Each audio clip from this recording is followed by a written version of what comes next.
Alright guys, we have this SSD with a broken connector.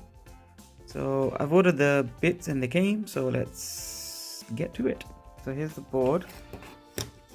This is the memory chips, and these are the memory chips, and that's the controller.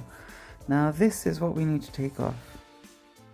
Now because this is an SSD, it's very sensitive, and especially to heat, and there's some components right there as well, so we gotta take care with that. So we're going to do this very carefully and use as little heat as possible, and most likely just use, hopefully try and use the iron to do most of it. Okay, there's that off. That was nerve-wracking, but alhamdulillah, all good. Let's clean them up.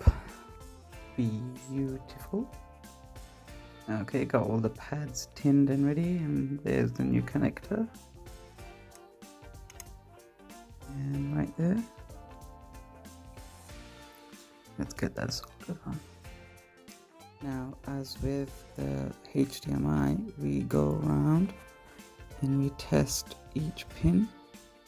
Give it a nudge. Make sure it's fully attached.